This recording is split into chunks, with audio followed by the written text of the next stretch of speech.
Hello YouTube and welcome back to the channel here today. Today we're here for two more episodes of Mushishi action here with episodes 17 and 18 of Season 2.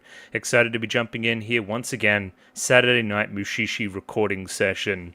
Let's get started. Last week was quite swell. I thoroughly enjoyed both episodes there. Again, no YouTube comments, unfortunately for me to bounce off of for them, but impressed. I think Season 2, I'm going to say it now, it has been a step up from Season 1. I've kind of been waiting to say that, and now I think that, yeah, we're definitely, on the average, doing a higher level episode most weeks. And yeah, for at least the past, probably month, I don't think we've even had like an average episode. I think most of them been pretty damn solid. But yeah, what do you want me to say? I'll say the same thing I always say. Mushishi is an episodic show. I do not need to set it up in the same way I set up other shows. What I need to do instead is thank the Patreon.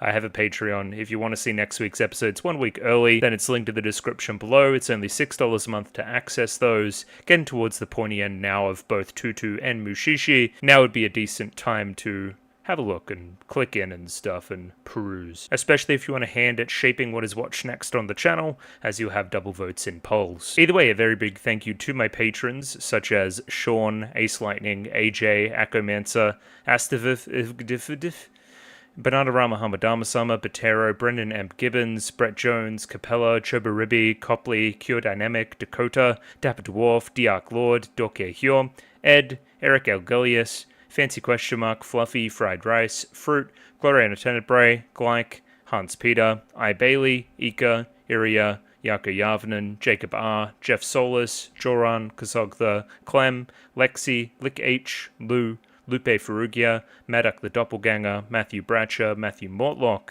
Mickey Babbers, Miru, Mistake L. Chen, Molly Weinberger, Mr. Maniacs, Nature Without Man, Noah, Pencil Sharp 333, Pike, Rex15M, Ronlad BNK, St. Lily, Sal, Sam1373, Samuel Guerrero, SGM Jarnus, Skeleton, Tentacle Member, Waifu Overdose Without a Net, Binchi, Jami Boo, Kelvin, BD422, Bryce Peak, Vanessa Gonzalez, and Ren. Thank you very much for giving me money. I enjoy the money. And yeah, let's watch episode 17 of Mushishi Season 2, upcoming very, very shortly. Rightio, Mushishi episode 17 up there, ready to go, of Season 2, I should say. 23 minutes and 46 seconds on this one. Sync up accordingly with your own copy. I have the ARC version. It has the Deki Nai subs. If this is relevant to you for your version, that's the version that I'm using. I guess that's the relevant words. There's also a picture-in-picture version in the description below for your viewing pleasure. Let's give this thing a 3, 2, 1. Radio, 3, 2, 1, go.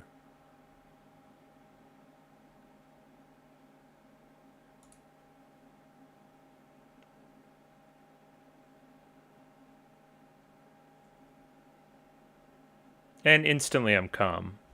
Every single time I come in, I'm like high-strung. It's just not the vibe, is it? Not at all.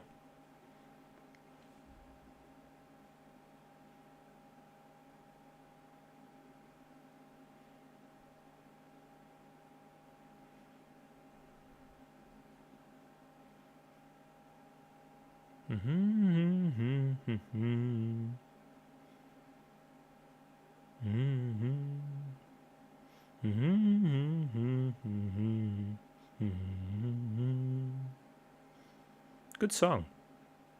I think I've said that most weeks.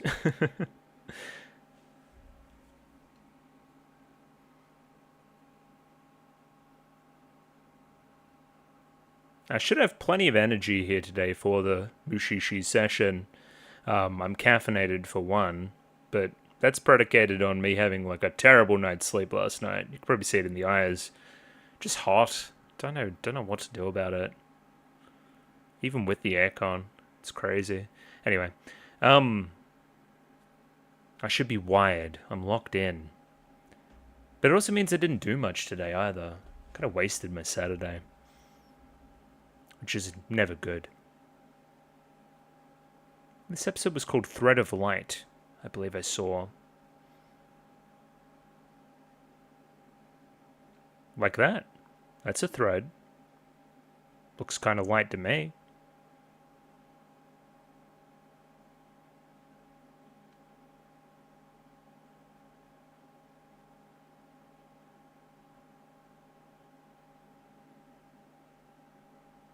Where are you getting this thread from?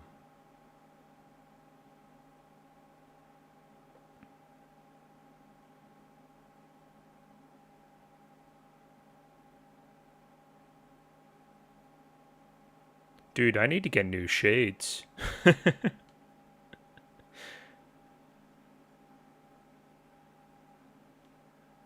Oh, Jesus. What was the name? Gen?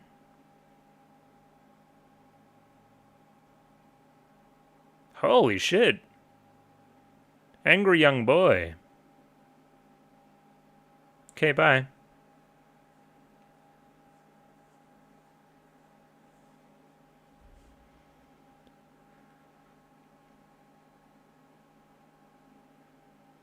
Strong kid. Very angry. I'm picking it up.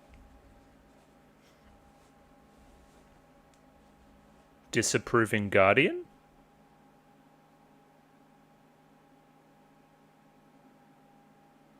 Well, you shouldn't hit him.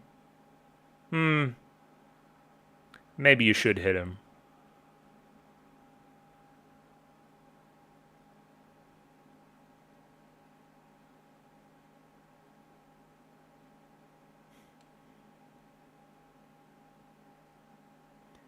Huh.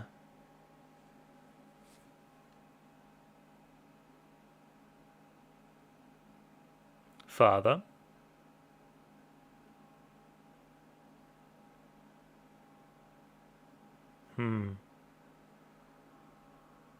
Can see Mushi.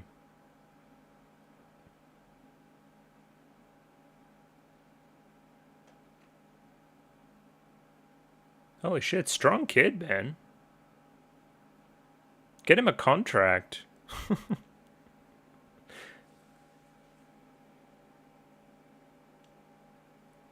Been there, buddy. Been there.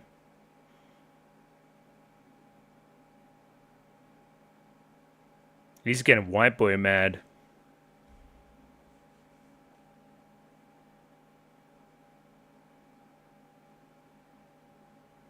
It's a bit of sparkly here and there, yeah.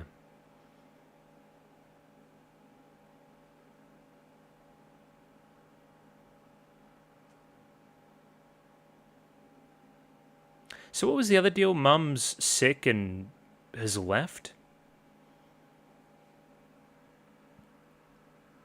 And Gen blames himself.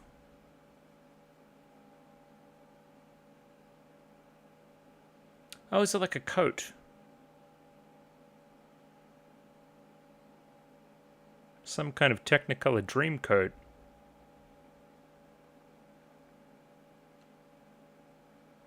A robe may be more suitable.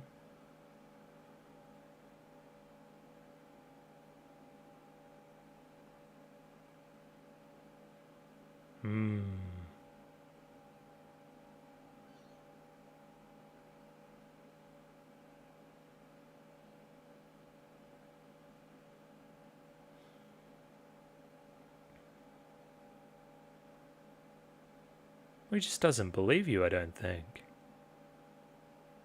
Which is fair enough, seeing is believing, and you're not going to believe a kid.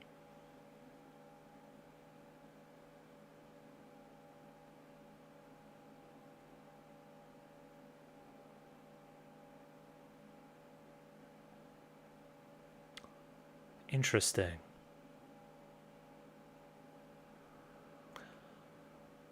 Interesting. That almost implies that he can see, right? You'd think so.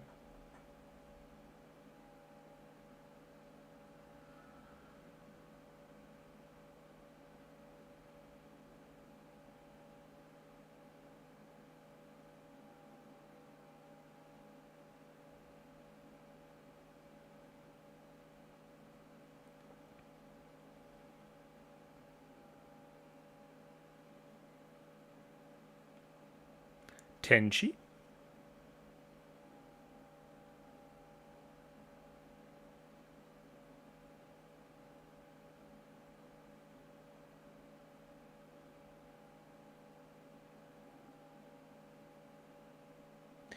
Yeah, my question becomes who made it, because we saw that in the kind of opening scene at the title card.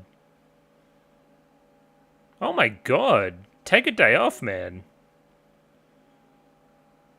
You'd think the kids would learn to stop talking shit. Oh, hello. Okay. That was my next question.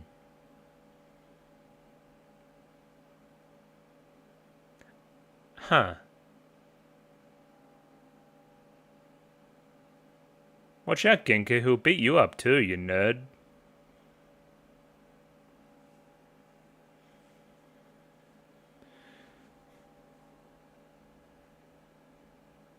There we go.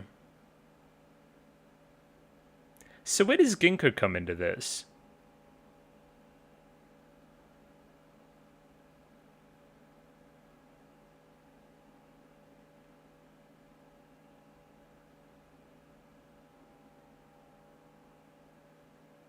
Oh, okay, flashback. Gotcha.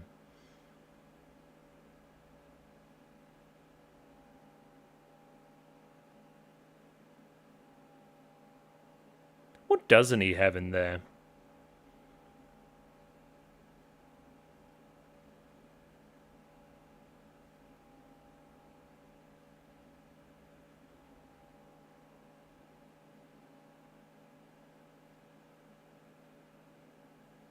So he can't say.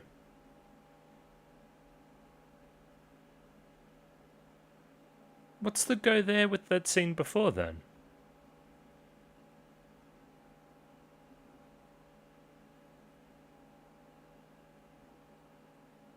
Well, he hasn't really done that yet.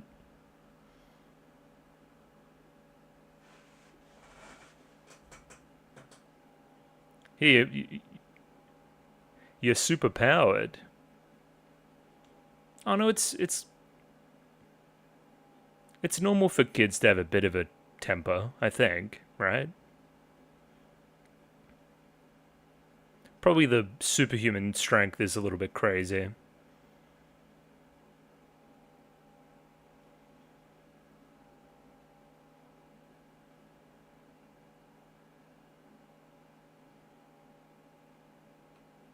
Interesting. Oh, okay, so it's not all or nothing?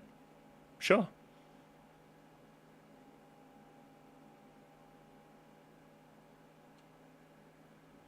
I didn't know that you could do that. I thought it was a, like, once you can see Mushi, you can't not see him type thing. And maybe it doesn't work in this case regardless.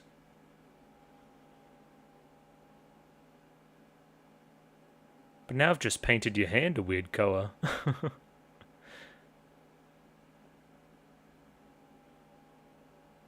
Hello.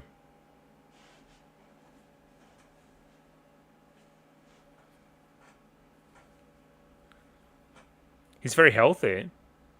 I'll give you that.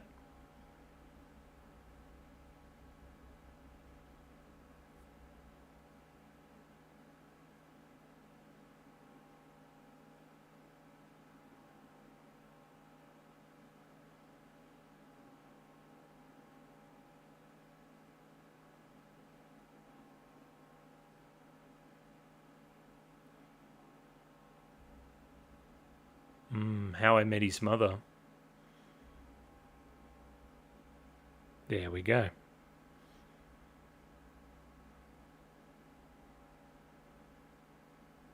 Another flashback.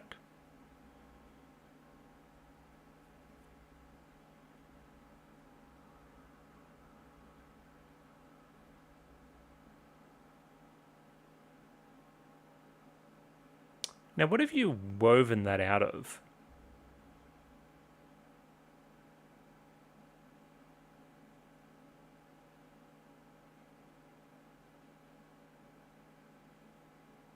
See how I...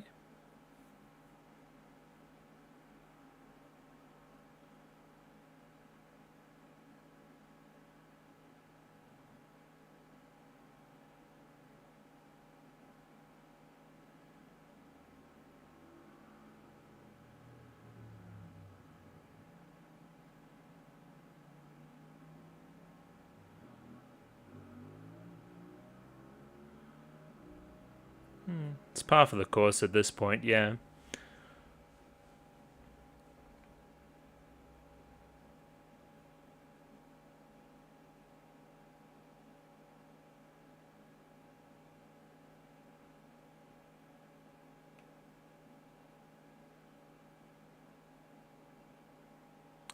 It's starting to come together a little bit.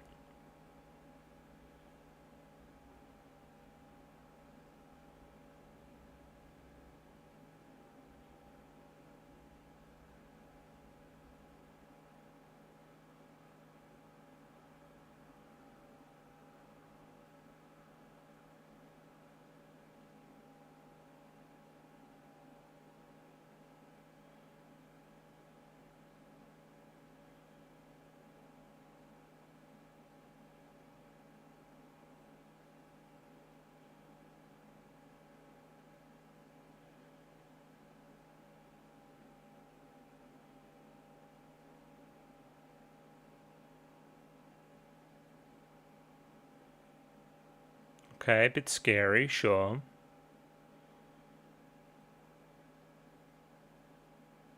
The miracle of childbirth, I guess.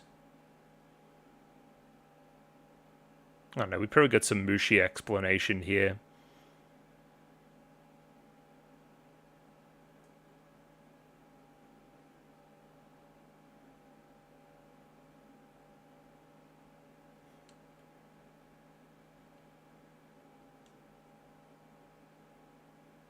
Some cool stuff going on here, though.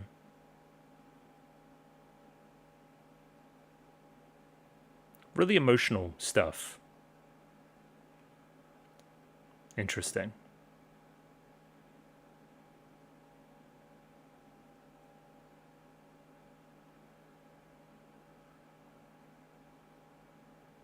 Motherfucker, I literally threaded this out of my love for you.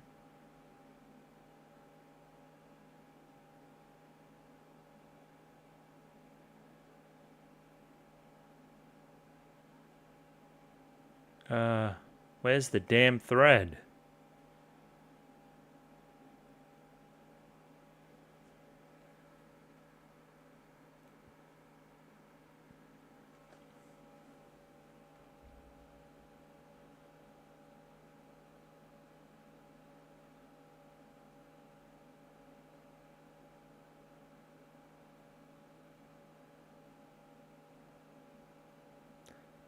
So now what happens?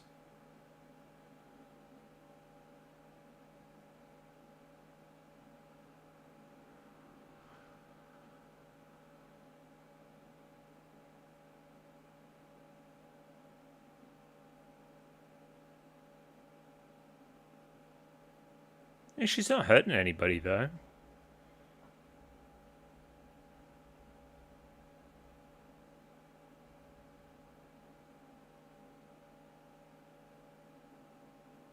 Oh, no, no, no, don't do that. Now he needs that.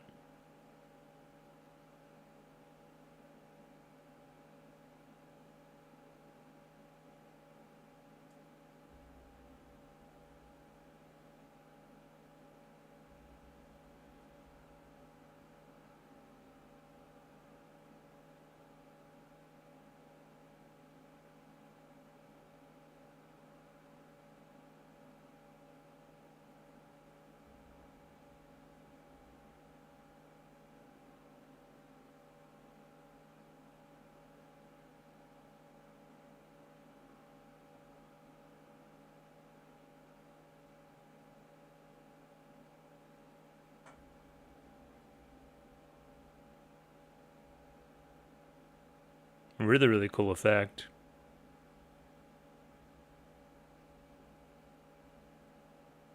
Once again, audio is top of class.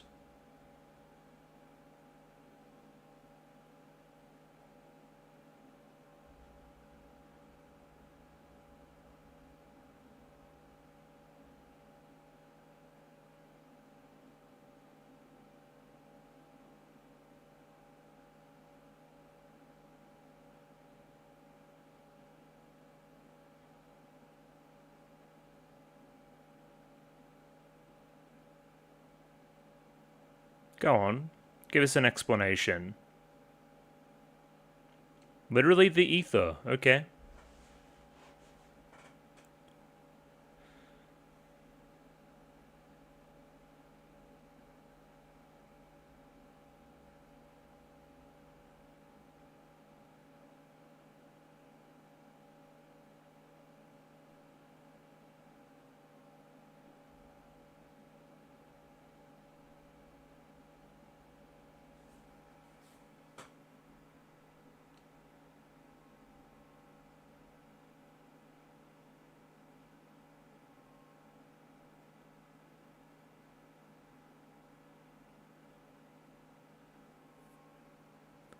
Coat.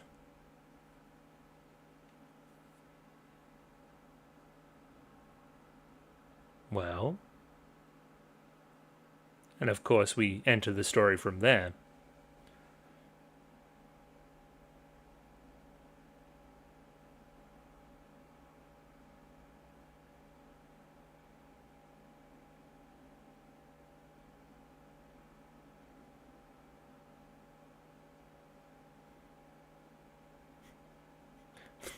This strong baby will rule us all one day.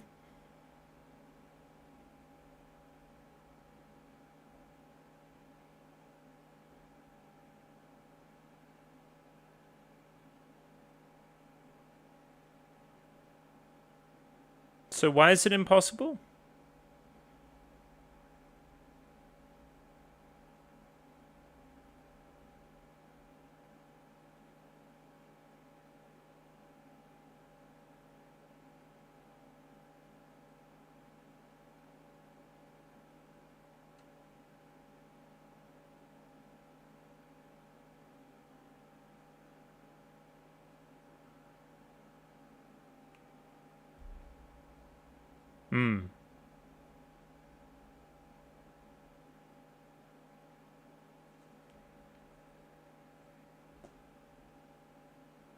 This one's a cheery one.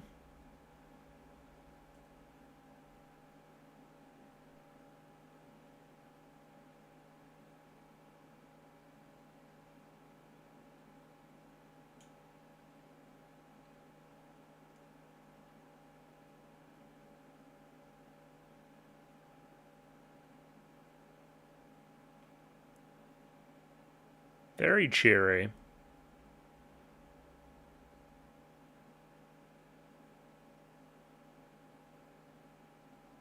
Well, yeah, I mean, I got that metaphor, but is it more literal than that?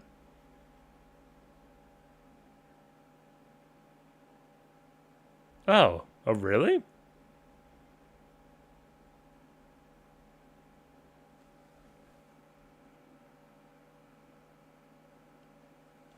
Dude, easy. Never in doubt.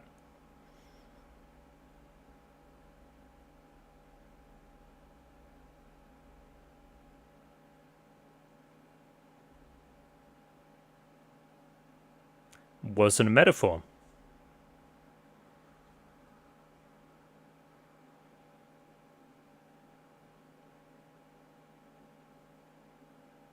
He was growing very well.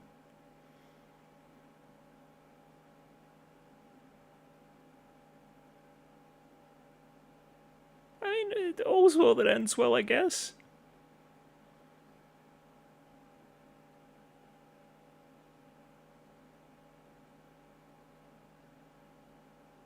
I got a client. Motherfucker, Adashino's gonna pay through the nose for that.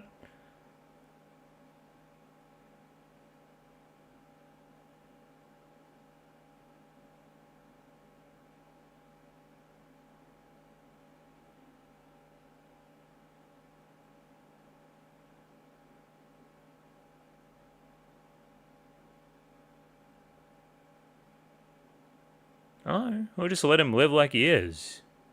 He's not gonna have the kids picking on him as much anymore now that he has two parents, I guess.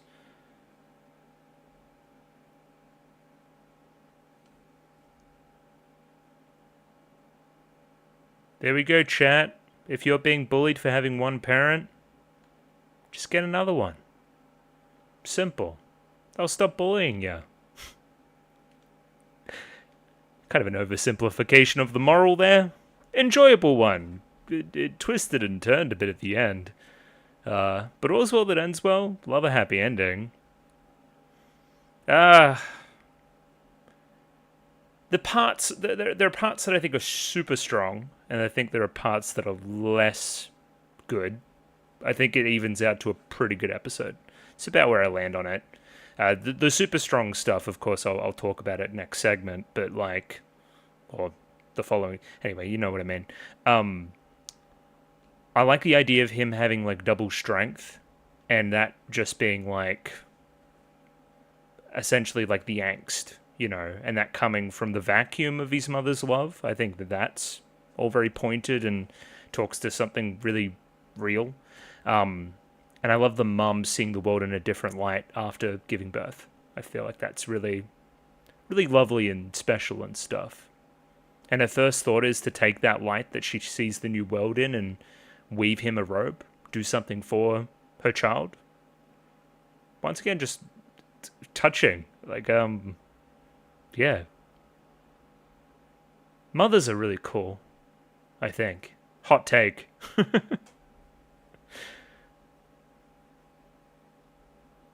But then, yeah, what's the dad doing? Weird one. We'll talk about it. Next up, A Sea of Otherworldly Stars, which we will watch thusly. Episode 18 coming up shortly. And there we have it, episode 18 up there ready to go, 23 minutes 46 seconds on this one, sync up accordingly with your own copy. Same stuff as last time, picture and picture in the description below. Let's give it a 3, 2, 1. Radio, 3, 2, 1, go. We're shivering. Shivering once again. Let's put that there. My phone. Sea of Otherworldly Stars. Sure. Is that video game Sea of Stars? I'll give you that.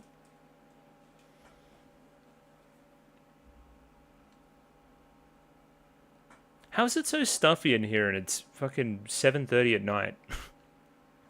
How's this country even real? Anyway. We're locking in, folks. We're locking in.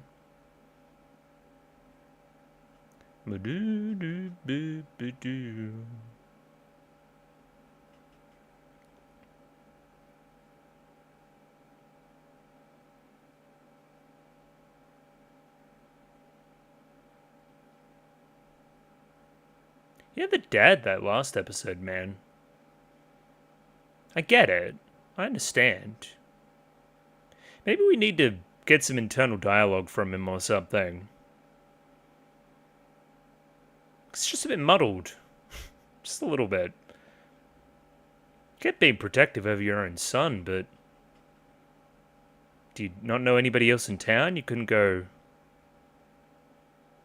like, check up on her, or... anything? Tell the son he's like 10 or something? Well, he's not 10. He's like 7 though. Anyway, focus. New episode time. Where are we? No one's home. I can tell you that.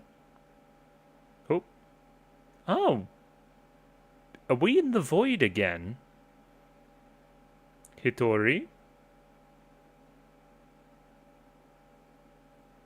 I thought I had bad hair.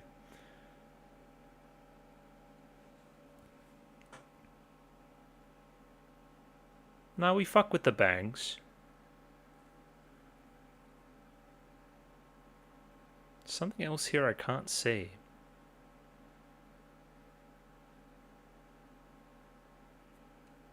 Audio again, man.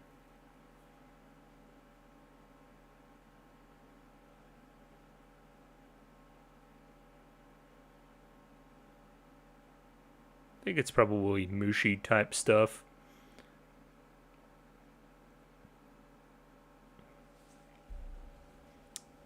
Feels very similar to where Old Mate was in the OVA. The path of overgrowth or whatever. Where he got his soul sucked. Pause.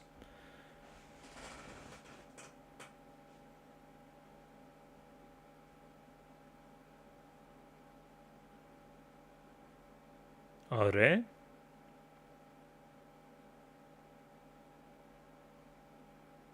I'm freaked out. I don't like ghosts and dolls and stuff. Not a good mix.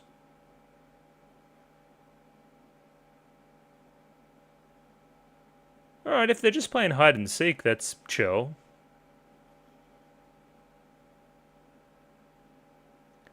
He left some food for you? Little onigiri?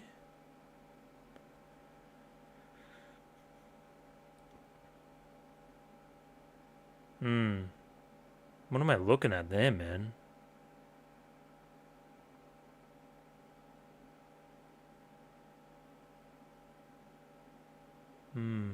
Some kind of sea. Any otherworldly stars out there?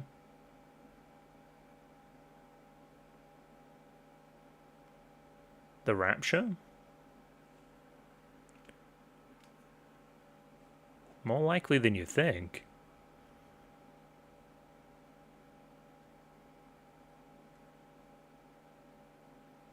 Indeed. Sure. I'm with ya.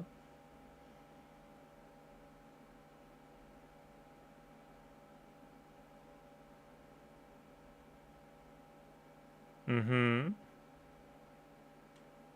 Okay. Oh. Oh.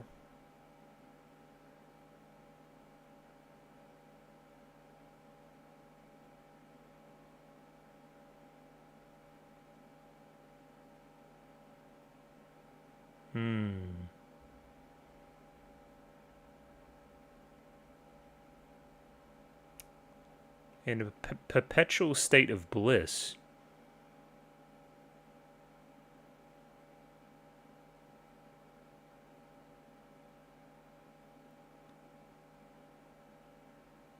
Hello, Ginkgo.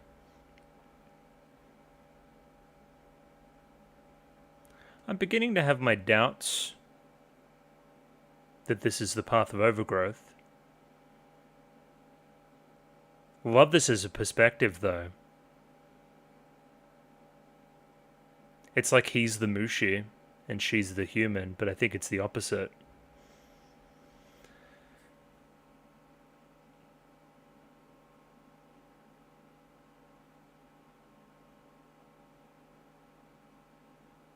He's very chill. Just yare yare.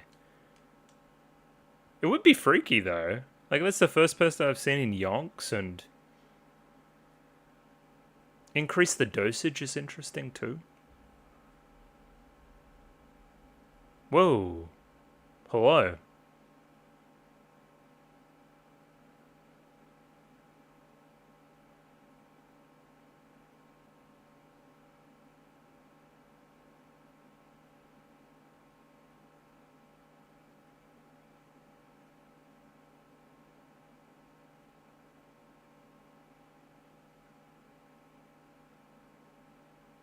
Not a good episode for the dads, is it?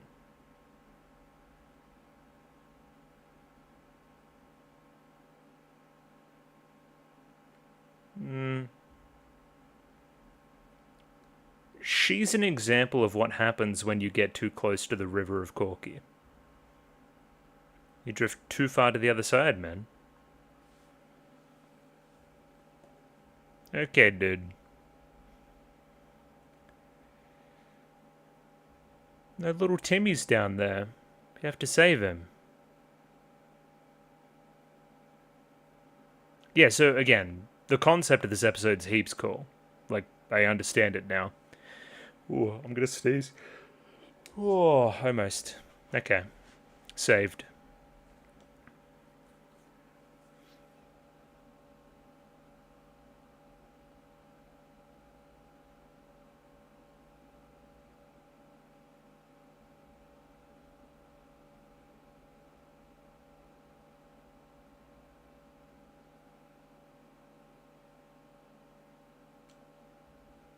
Oh.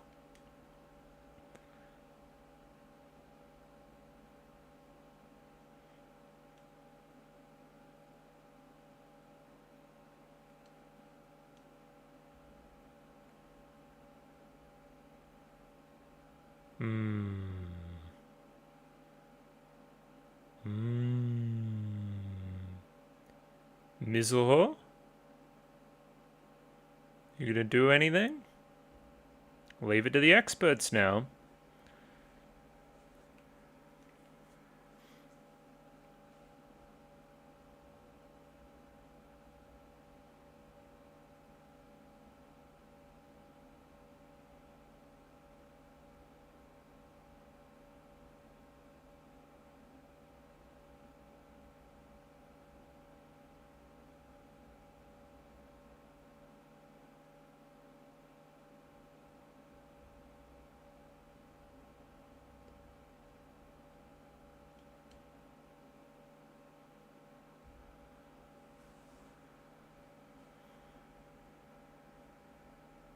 Yeah, she was heaps annoying.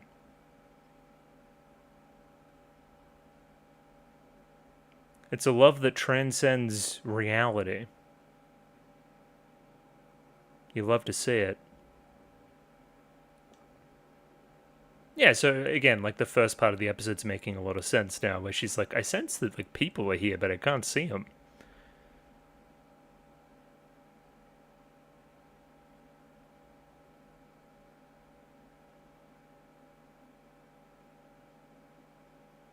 Is Ginkgo gonna camp the doll or something? Yeah, got your ass. He was playing hide and seek himself.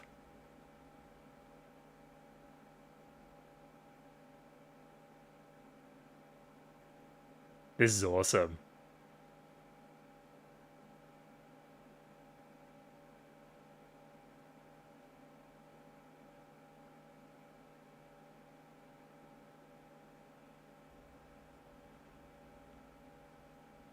Well, technically accurate.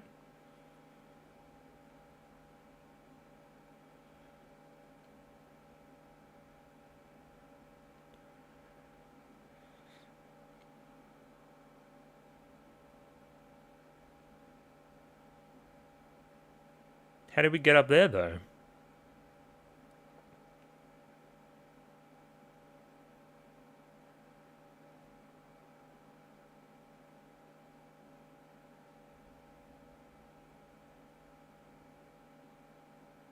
Time's up? Yeah.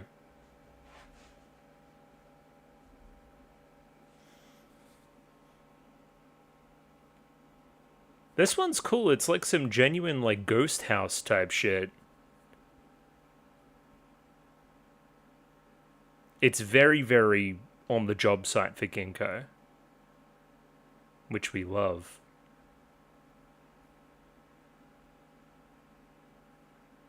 Feels very like, you know, actual hard Mushishi work.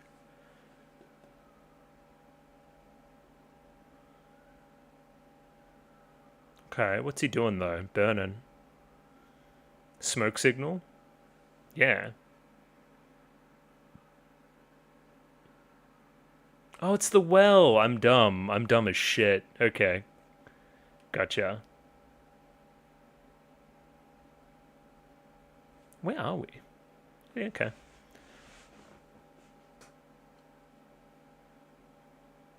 What are these stars, though?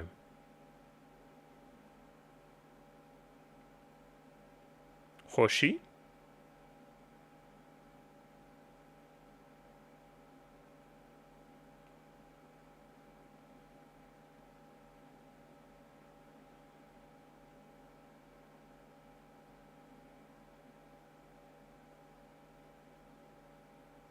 Yeah, I don't know about playing near the well, man.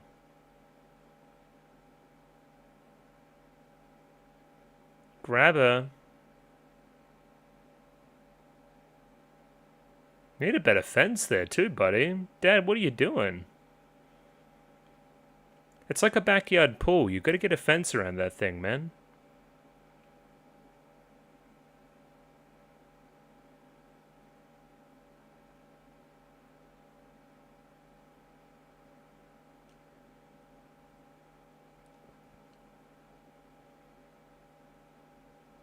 It ebbs and flows.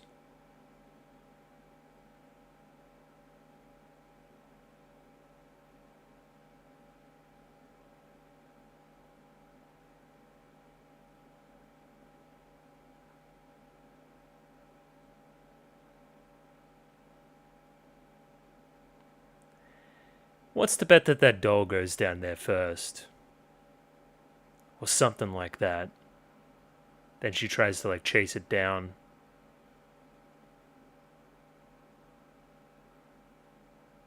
Ready? You ready, right? Uh-huh.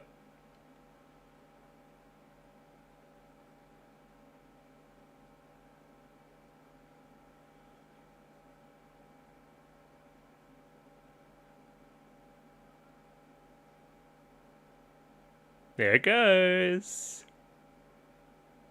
And there she goes too. Whoa! Okay, that was sick. Spoilers, chat. The lights in question. That's our river of Corky.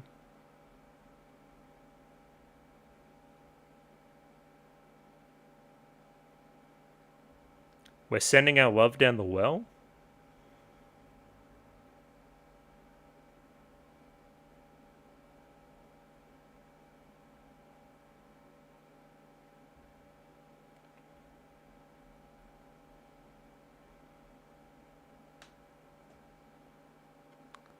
So she got. You think that she got kidnapped? What?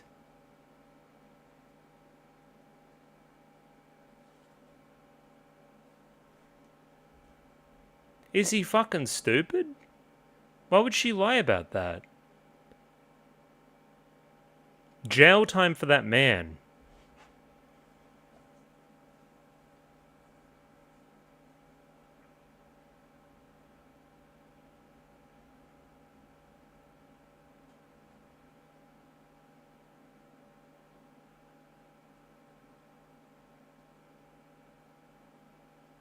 And then the smoke, right? Yeah. That's another great piece of, like, just like on the job stuff. Because it's from his little Mushi cigarette. That's how he lit the flame.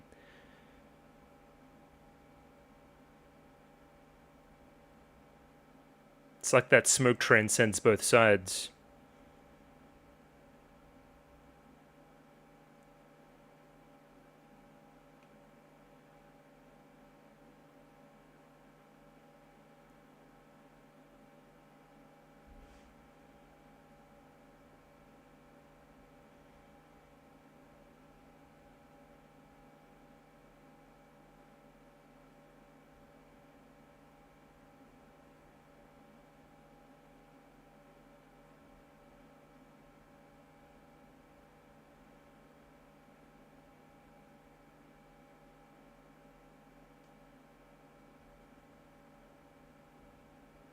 I trust you.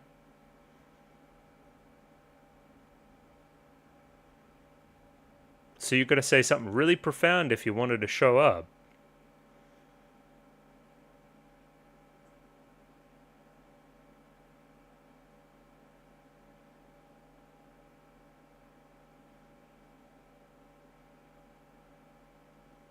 Yeah, correct.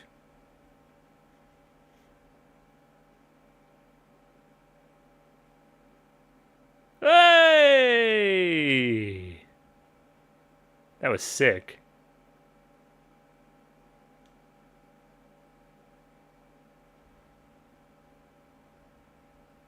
The call came from inside the house?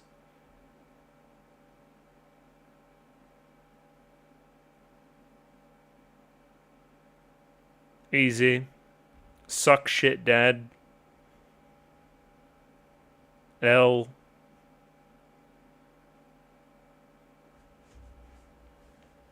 Genuinely so easy.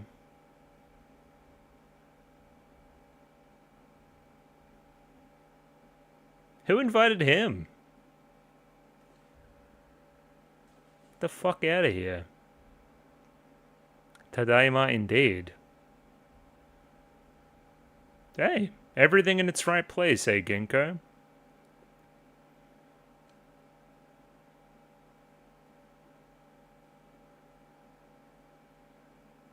I'll come back. Trust.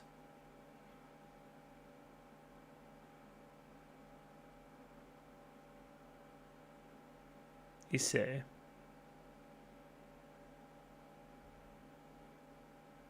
Komiyaku? We're very familiar.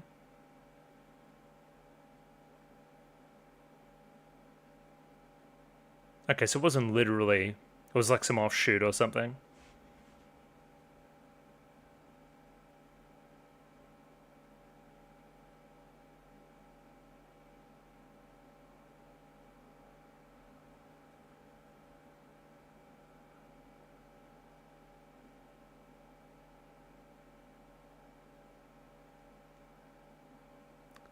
Stay in your lane.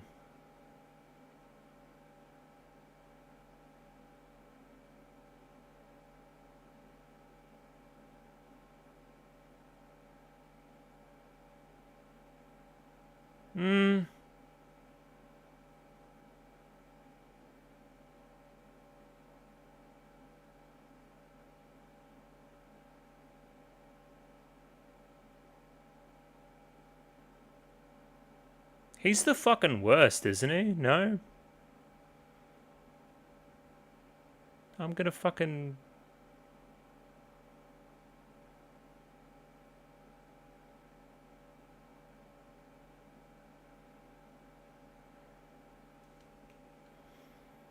They didn't do anything, man.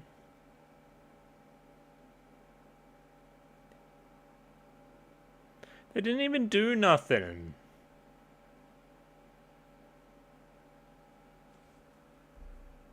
Come on, man.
What a profoundly sad ending.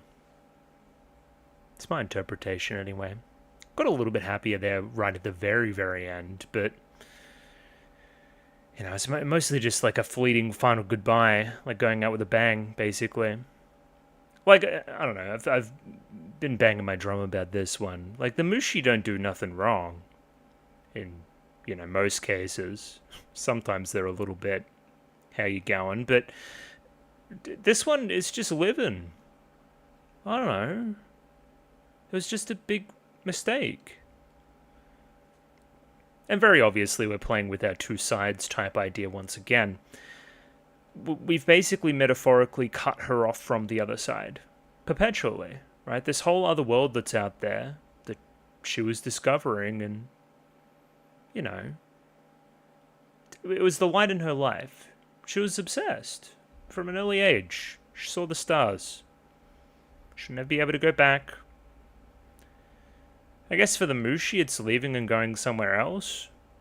That's good. I'm happy that it's going to persist, just not here. I would imagine after that point she lives a very sheltered life. Just very normal. I understand the dad, but... just build a better fence. What's your problem? Azure Waters. Sure. Sounds like a name.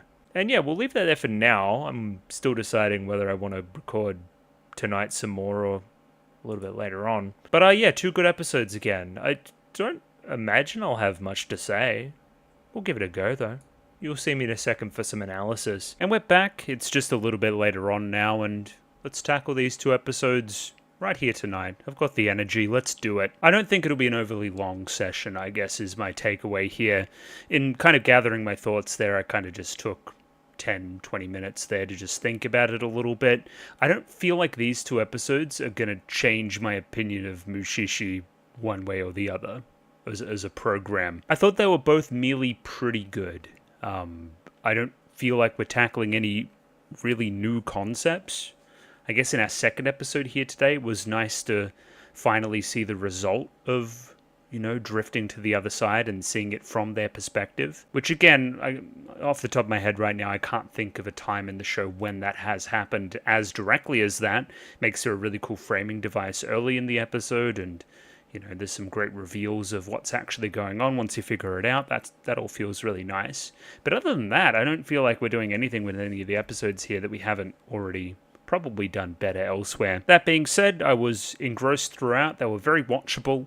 I was interested to see what happens next. They didn't piss me off. Well, the dad pissed me off a little bit in the second one. I think something that unites the 2 episodes is it looks like they're going for a really, really bleak ending in the both of them before having a little bit of a swing in the second episode's case and a big swing in the first episode's case about the mood of the episode and how we feel by the very end. And like, honestly, how would I feel about that first episode if the mother just kind of stayed dead? Definitely reframe a lot of stuff. I don't know.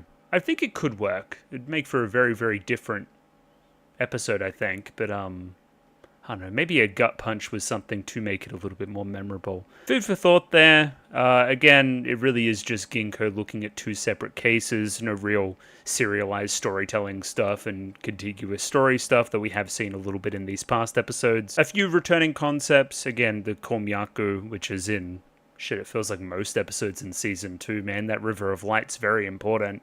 As well as the general concept of the ether, which again was something that we're getting at, if not last week, the week before from memory. Other than that, all new characters, all new scenarios, all new Mushi, all new Ginkgo. Or same old Ginkgo, I guess. I don't know. Let's dive back through here. We'll see what we can see. I'm not promising a long segment here, I guess. I'm just not... I don't see it right now. So I'll contrast it with Tutu, especially this week, earlier on in the week. I kind of watched Tutu, and then I'm like, holy fuck, I've got my work cut out for me. There is so much shit going on here. Where in contrast, I'm just kind of like, oh, that was understandable. And even if it wasn't, it's not really going to affect anything going forward, so... you know, there's not that incentive to try as hard to figure it all out. Maybe that'll be left for a little bit of wrap-up conversation about the format that I do on the channel and Mushishi as a show. And again, it wearing thin sometimes. Just a little bit. Sometimes sitting back down and going back through the episode ain't all that fruitful. That's just okay. It's not built to do that sometimes. Anyway, I'm rambling. Episode 17 here, first and foremost. Starting here, we have the episode's namesake, the Thread of Light. It is revealed late in the episode that this is the mother doing the weaving here. It's left a little bit, what's the word, ambiguous early on. It kind of gets revealed through time, through reveals. Information reveal in the episode is good from that perspective. I did like the mystery setup here early. And once again, really liking this edit here, the flow of the coat there kind of coming down and showing us the scene of Gen doing his thing. Again, it feels like the direct result of this coat and its creation and the Thread of Light there is the thing that's led to this current situation occurring. Gen being a little bit of a mad boy and, you know, taking that strength out on the other kids. Early on in the episode, it's all kind of exposition. We have Gen fighting nameless random kid for a reason which is pretty reasonable on the surface, right? He was spreading lies about me and my parents. They said that she left town because she hated me. She hated her son and she just fucked off. Not because she's actually sick. Again, that sucks to hear. That guy deserves to be beaten up. We hate him. The interesting part here is that he seemingly has the strength to both beat up a kid that's a lot older than him, as well as push away an adult that tries to break up the fight. Something unnatural to a kid that seems all of about 7 or 8 years old. But going forward here, no mum. Mum's out of the picture. That's what we need to grab here. One thing I haven't noted yet, I really like Gen's performance. Once again, like these Mushishi kid characters, these child actors that I think they're getting for the roles are really damn good. Naturalistic, play their roles well, all that other kind of stuff. I think the frustration from Gen here about the lack of information that his dad gives him is well gotten across. And also kind of justified. Like, what the fuck? Just be truthful. What's stopping you? Well, actually, and okay, I know it's stopping you. Mum's kind of comatose at the moment. She's all glazed over and stuff. She's not. You don't really want to expose your son to that truth at the moment. So she's just sick at the moment. You're a bit too high-strung for her at the moment. Just settle down. It's a half-truth. Gen here theorizes that, you know, she's sick because she had me. I'm the cause. Where anything, that's just untrue. She's the cause of your illness initially, you know? And then the coat comes into the equation. Now, okay, tell me if I'm off base here. To me, this whole Gen thing, and Dad trying to calm him down and not understanding what he's looking at a lot of the time, and him being sometimes overly aggressive and all that other kind of stuff, it reads to me as almost like learning disability or something. Something like that, I think. He's just growing up and he's not like everybody else. And that's frustrating for both him. It's frustrating for the father. He finds himself, it's like ADHD stuff almost. Dad here probably just thinks that you're just getting distracted by random stuff, and that's frustrating when I'm trying to have a genuine conversation.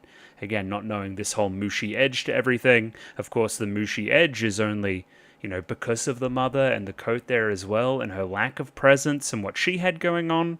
Again, if you want to find this episode as very allegorical from that perspective, you definitely can do so. There is room to analyze there. Again, it's not something that I've ever had experience with, so I feel uncomfortable pressing forward any more there than I already have, but I can definitely see it. It's an interpretation for the episode for sure. Gen's also just overly aggressive, punching the mattress, punching the pillow. Now that I can attest to, I've definitely been there.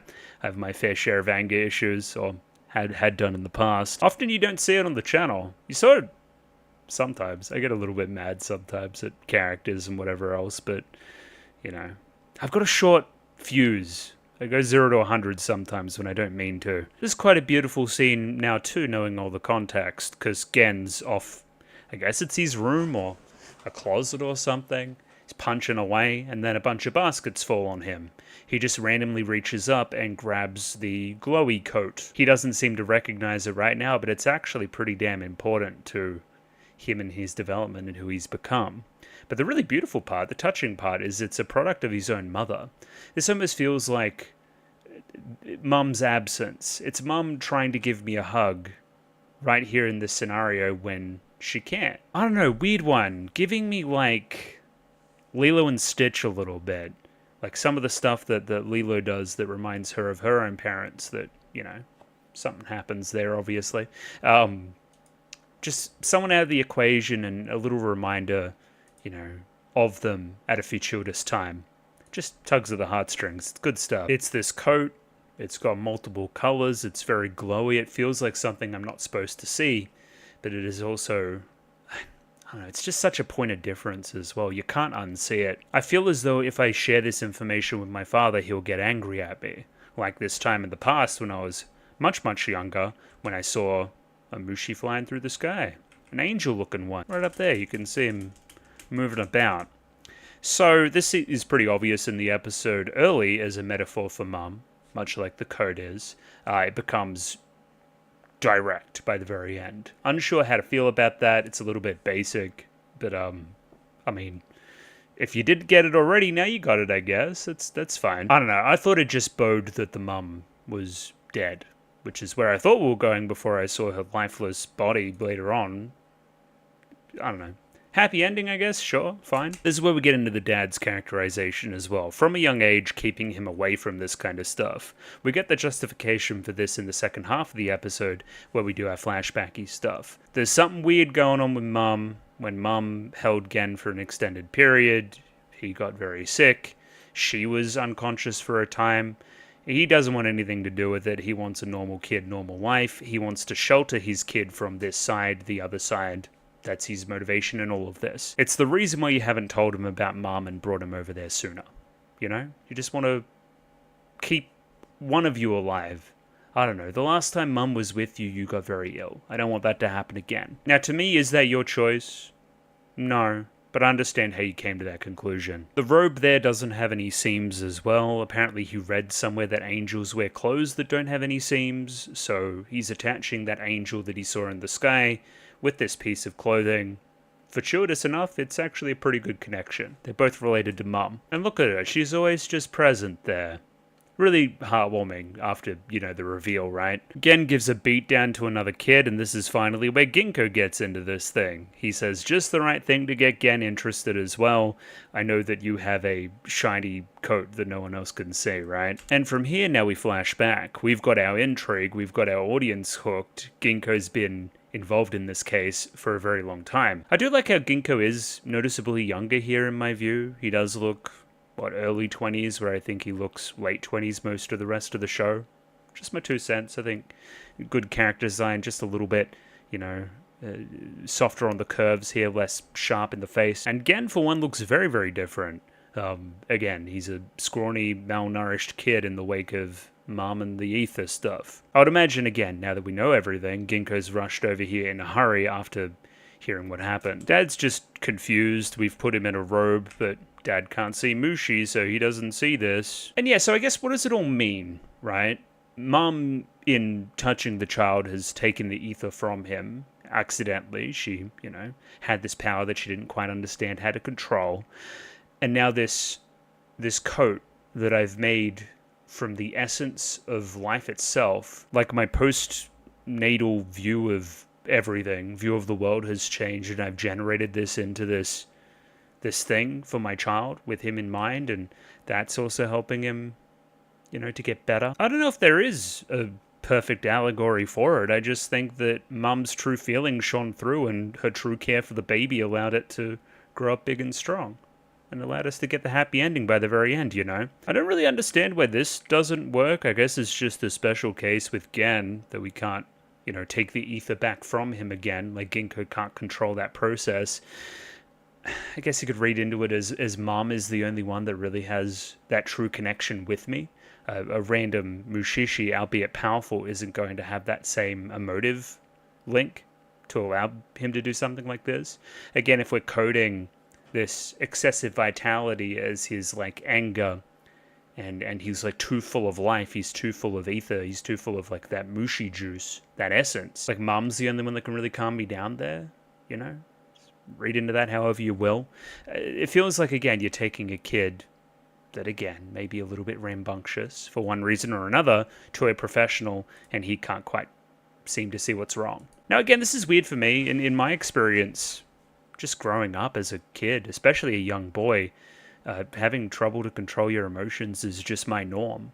So, I don't know. I don't see anything overly wrong here. You could also read into it that the lack of another parent there is stopping him.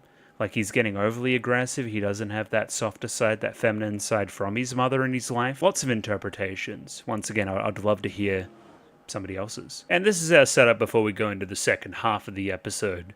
So the father finds Ginkgo and Gen, invites Ginkgo in for a talk. Again, they've got a pre-established relationship from when Gen was very early in his life. Now again, she, your wife, promised, I promised her not to tell you any of this, but, I guess you deserve to know. And Gen randomly is eavesdropping as well. This is now the framing device for what happened to the mother. So here's the gist. Ginkgo's just wandering around and sees this robe, and that's how he gets intertwined with the mother, who then tells him the rest of the story about, her own, the son's birth and what happened to him and everything else. It's kind of like a flashback story within a flashback story almost, you know? I guess that makes sense when you're like, okay, she made me promise not to tell you this part of it, about the making of the coat and the everything else, right? I keep saying coat, you know what I mean. Kimono, robe, whatever you want to say. So Ginkgo's curious about the coat. How did it come into your possession? She's like, well, I made it, but it's curious, right? I was only able to see the material I made it with after I gave birth to my son. So then she starts telling that story. So I gave birth to him, but then I was unconscious for days on end? That's weird. So Yui must stay at her family's house and focus on her own health, whilst, again, we've kind of left the son probably with the dad's side of the family, as, you know, dad's over here. He's going to be over there taking care of the son. I'll bring him over when you're feeling a little bit better.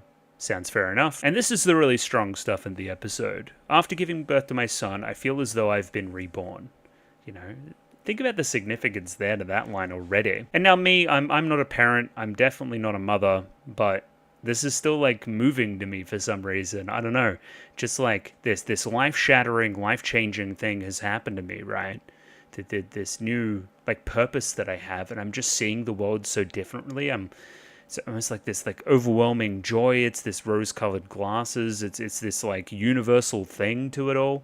It's all just starting to make sense and click into place for me. Like, that's what I read as, like, her vision of the ether now, you know? Like, that's really cool. That's really strong, man. Paired with some gorgeous art, gorgeous accompanying music, you know, just a killer scene. Really, really a highlight here tonight. I guess there's a little bit of a clue here as well as she goes and grabs it. The color is almost like sapped out of it a little bit. Like you can kind of see it there a little bit, just seeping out. So again, doing that to your own son, probably not ideal. Again, she doesn't have full control over it, you know? And yeah, this is the next part of the metaphor too. The vision of my life has changed so much. The way I see everything is completely altered. And I'm taking that vision and I'm like literally funneling it into something to make for my son, right? Because it's all I can think about, you know? And again, Grandma is just confused. She doesn't know what's going on, but I see the beauty in it. I really like that. Yeah, again, Grandma here almost mirrors Dad. Just somebody that's like just a little bit worried about you and what's going on there. The concern that you have for your daughter is the same that the father has for Gen, you know? It's just like, what do you mean? What are you talking about? So Gen here, shining and radiant, about as radiant as everything else, the most radiant thing in her view right now. Lovely first person shot to get that across, but unfortunately she can't quite control that power and takes that radiance from him. And this is when Dad goes like full control freak mode. I don't know, I'm gonna be more generous here than the dad in the next episode, but I don't know, you should involve your wife in the decision making about your child that you have together. Especially, again, we've been in her perspective, we've seen how important he is to her. Like, I know that you don't know what's going on and it's kind of weird and he's gone limp and you're unconscious for days. He may just think there's some occult shit going on. I don't know, you don't completely shut her out of what's going on. What do we make here of the coat itself shedding its skin, per se? Like, I know that in the episode it shows that it itself is alive because it's made out of such an important material. I guess the coat is a reflection of her, again? Like, it reproduces in the same way that Mum has. Like, we mirror each other in our vigor of life. I don't know, grasping at straws there a little bit. And yeah, now back with Ginkgo having that conversation with her. Does a bit of a lore dump. Those threads of yours are what Mushishi called the ether. I've never known somebody to have the ability to weave it, but you have. There's a chance that I can save your son as well. Let me get this coat to him as quickly as possible. See if it can't help his condition. Even though, again, this is not really precedented in the Mushishi profession. And yeah, now we can also fill in the extra result here, which is why is Gen, like, super tough now? Why is he so full of life, full of vigor? Mate, that coat was way larger than him. He absorbed too much of it than he should have. Newborns, again, only had that one thread. Was sitting in that whole coat for a little bit. Probably took a little bit too much, got too big of a dose. And I guess his rambunctiousness is a good excuse to get him to see Mum again, right? If Mum has the ability to draw it from him before, then, you know, she may have the ability to do it again. Again, stepping out of the episode for a moment, if you let him see mom, if you let him see the other parent in the equation, like, let's take this fully divorced from Mushishi, say they've split up or something, allowing him both sets of influence of both of his birth parents would be beneficial to him and his emotional condition, right? At least give him the choice. I think he's old enough now, you know? And sucks for Gen, right? Because he bursts in here after eavesdropping the entire time. He thought that mum genuinely hated him and didn't want to see him. He started believing the lies of the bullies. You know, dad didn't give him enough information otherwise. Like, a whole part of my upbringing has been taken from me because of your continuous caution on the subject. Which, again, is based on something, but it's been years as well. I don't know. Hard to sympathize with dad here. I keep forgetting that the dad only knows that she's unconscious, too. He doesn't know that she's still... Anyway. I understand dad's perspective. He's protecting his son, too, from the horror. Interesting in combination with next episode. This is, you know, another result of what happens when somebody drifts too far over to the Mushi side. Something that we'll be talking about a lot in just a moment. Again, she tried to make another robe. She tried to continuously touch that ether, that thread. She just wasn't her role. She drifted too far from her course and became a Mushi almost in the process. She's that frickin' angel up there, man. And yeah, instantly Gen has the answer. He's like, oh, I know her. That's what my mum looks like. That's what the angel up there looks like, too. And then lo and behold, we bring the angel here. She's back. Very, very, very happy ending. Once again, I don't know how to feel about it. It feels a little bit too convenient for mine. But I do like a happy ending. I'd always rather have a happy ending than a sad ending, so sure. This is when it all comes together. That angel that we've been seeing the entire time. That was mum looking over on me. Once again, I am tempted to bring this out of the Mushi world once again, right? Like, I do think there is more poetry to son finding out that, you know, mum is actually dead in this plane, but taking solace in the fact that he's always had this angel around him too, that he can see because of this power to see Mushi, that dad has frowned upon, but is a direct result of the coat that I wore when I was very young, which was a result of mum's love. It's this like cacophony of mum's love surrounding me beyond death to make me feel better about things, giving me Violet Evergarden vibes a little bit, just a touch. I like that a lot too. I don't know. I'm torn. But it's happy ending. I like happy ending. And even Ginkgo's happy too by this ending. He gets his robe that he gets to on-sell. Very cool, Ginkgo. Very good business from you. I guess our one thing that is, you know, the Mushishi ethos, the theming there of just living with it. Just, you know, going on with life, living on despite, as I keep saying, is that we can't reverse his extra vitality. It's just him. He's going to be having a bit of extra strength. He's going to be a bit rambunctious, but at least now he has two parents to parent him and guide him and help him on his way. And if anything, he's got friends now, so, you know, he's fine. He's going to be okay. I'm just going to imagine those are different kids than the ones that were bullying him for being a single parent or having a single parent. Anyway. Sure, fine, whatever. I guess good episode. I'm a little bit torn on it overall, I guess. I think I'm ultimately more strong on this episode, even if I think it is a little bit more straightforward. I don't know, sometimes straightforward's just good. Has a really good hook. The first part of the episode here is completely from somebody's perspective who has already drifted over to the other side. It's why things feel so weird, so alien, so altered, so dark. Love the explanation later on for the well and why there's that big light in the sky. That's just sick. Well kind of set up. Like cookie crumbs, okay, just leading us on the trail to this reveal. Lovely. I wasn't too far off base with my Path of Overgrowth stuff as well, because very obviously that is also that transition point between Mushi and human realms. This is just another very similar transition point. Yeah, I think just aesthetically this episode is superior. Loving the art, loving the music, loving the vibes here for sure. I'm the only one that lives in this place, but I have this doll that I play around with and people randomly hide it for me. That's a little bit odd, given some ghost house stuff. And also have food prepared for me every day.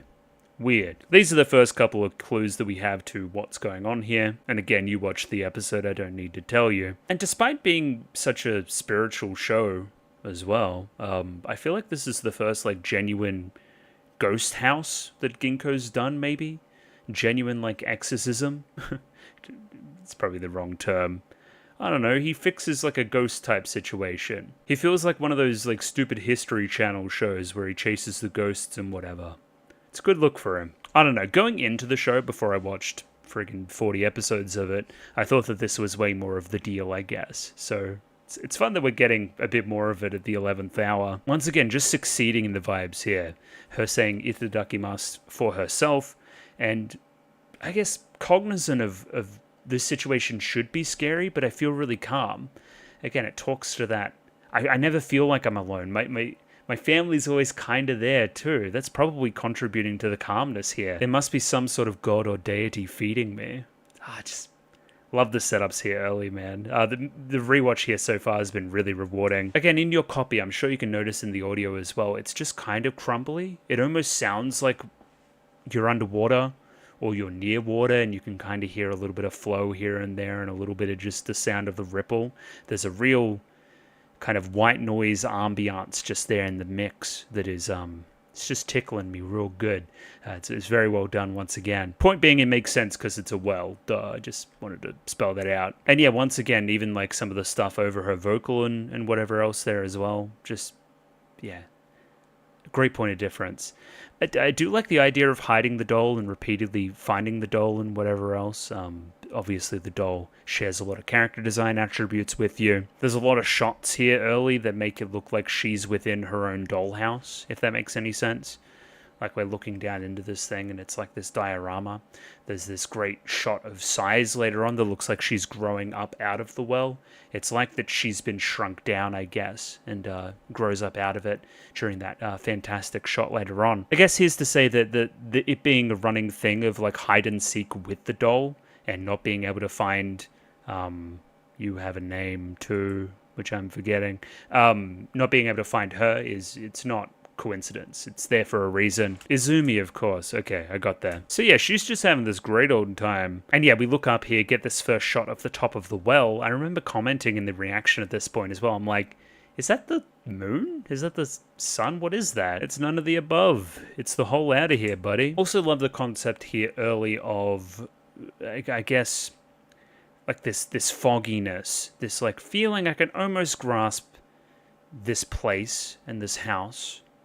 And I know that something's meant to be here, but I can't quite remember them. And I know I remember seeing those tiny, like, starry sky dots before that I'm now seeing above me in the starry sky.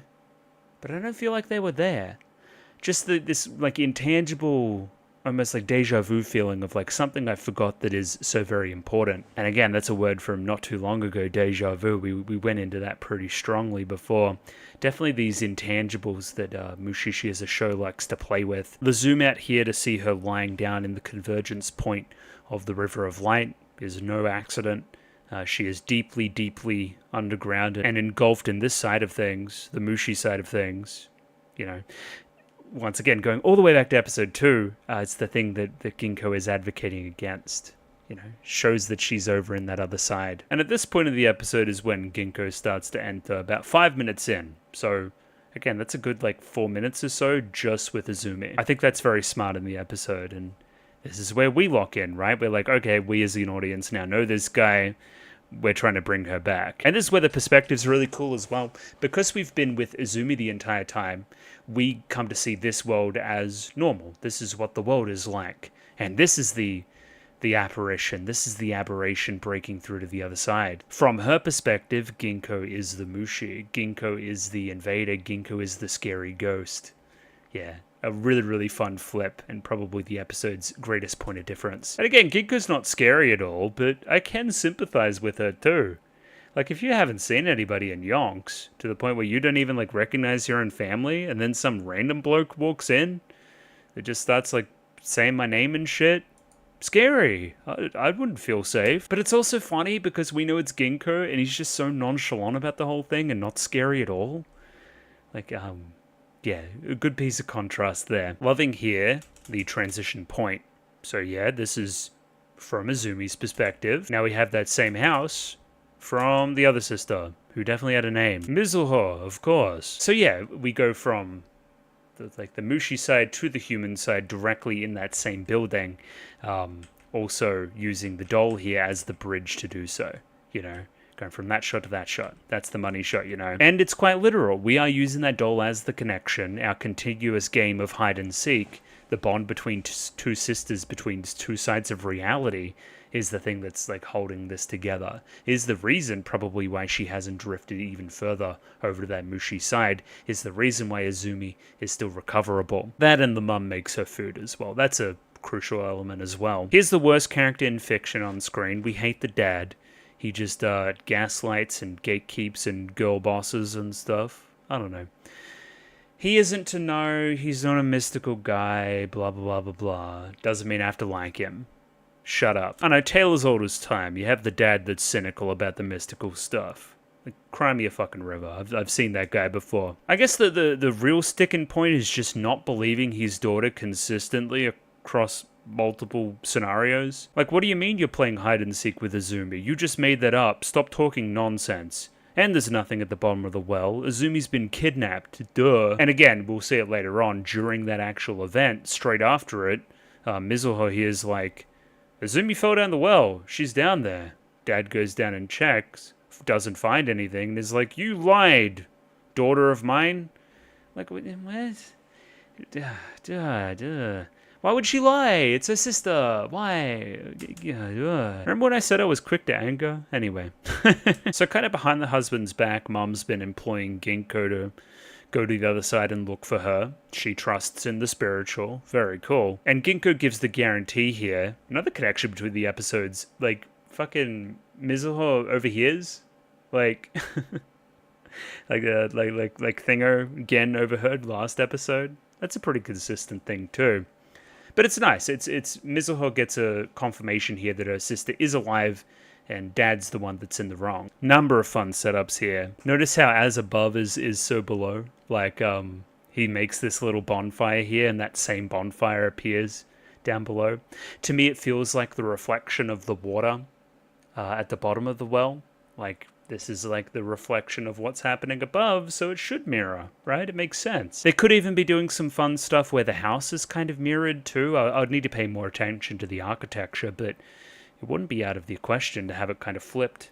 That'd be a fun, unconventional thing to do as well. I thought we were going to go in a bit of a road direction here as well. I thought that Mizuho was going to overhear the conversation before and you know, think to go out on her own and try to save Izumi from the other side, ultimately putting herself in danger as well.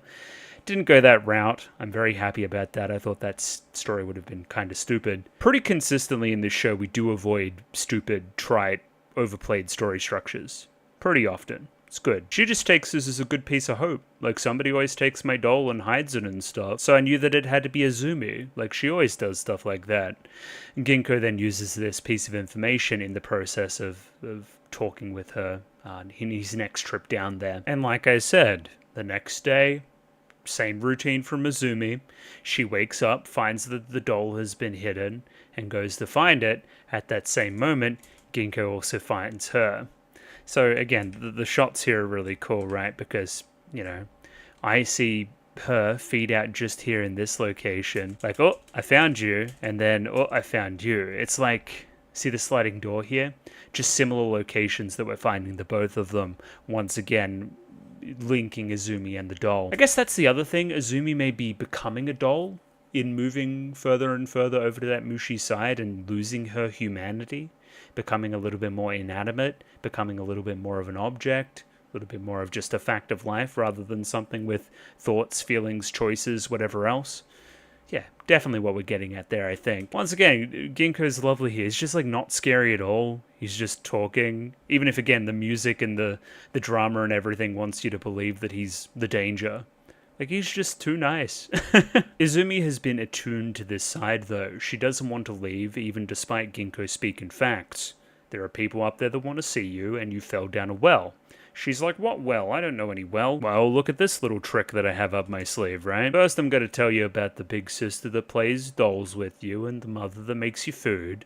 two things that you should be familiar with, and the audience is from earlier in the episode, as well as the use here of the bonfire. Dropping that Mushi cigarette inside. This is great, because again, it's that...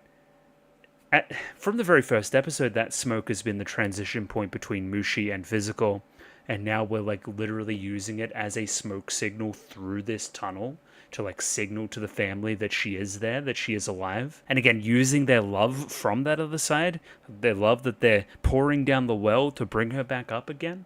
Very, very beautiful. Love that whole process there. Love every element used. Strong in the theming, strong in the emotion, strong in the, I guess, practice and the, what's the word? The operation of being a Mushi. Like, just all that stuff's just so cohesive, man. Like, whenever they do something, it just makes sense. There's never really any ass pulls with this power system. And this is the reveal, right? That big old hole in the sky has been the top of the well the entire time.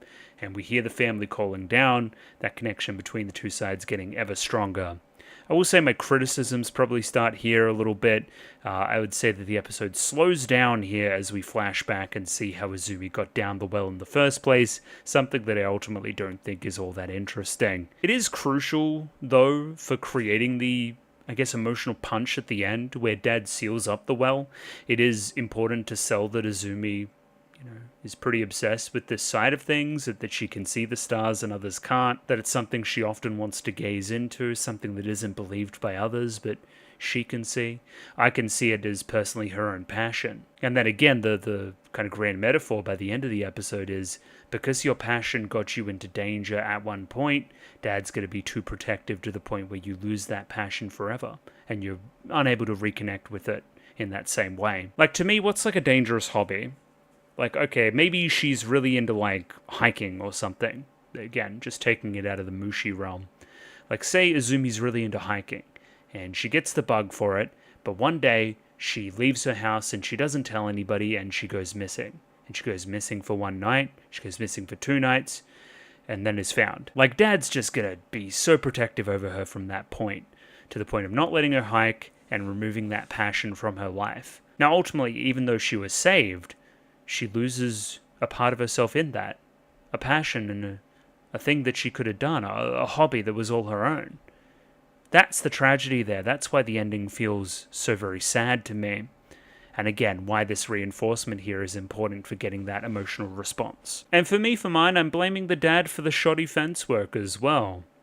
I don't know, you build a shoddy fence about this thing, the daughter falls in, and then instead of just building a better fence or something and slowly ingratiating her back into it, you're just like, fuck it, just fill the whole thing in.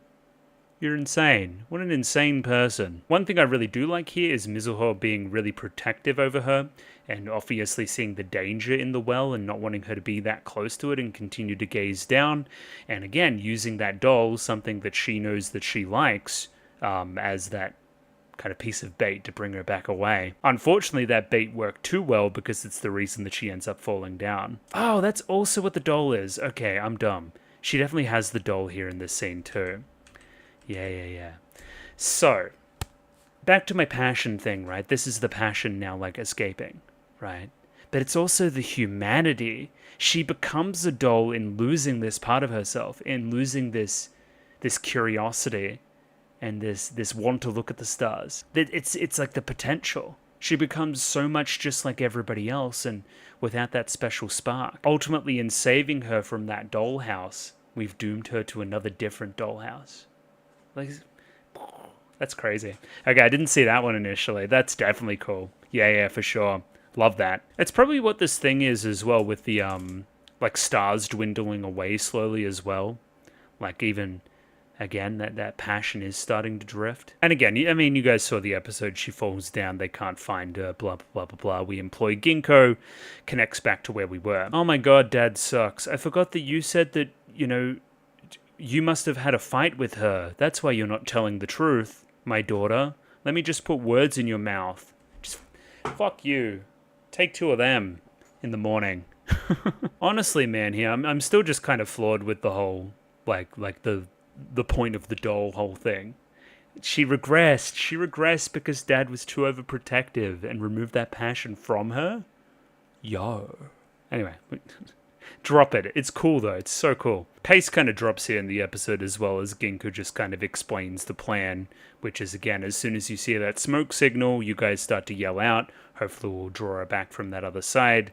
Also, again, how he is synchronizing is using the water, is using some of those star bits and whatever else, that particular Mushi. So again, that's all explained there if you want it to be explained. Sure, go off, I guess. But yeah, from there we connect back to this scene, and this is where we get the shot of the session, baby. This is a crazy, crazy, crazy shot. So finally she hears those disembodied voices up above.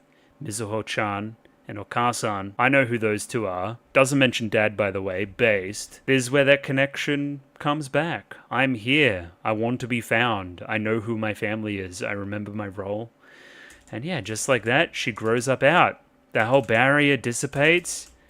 See how it's simultaneously like the darkness is escaping and she's growing up out of the well? She's growing from doll size to human size. Almost from a perspective shift. It's just an awesome, awesome, awesome, awesome piece of art. Love it. I think that's one of the best shots in the show.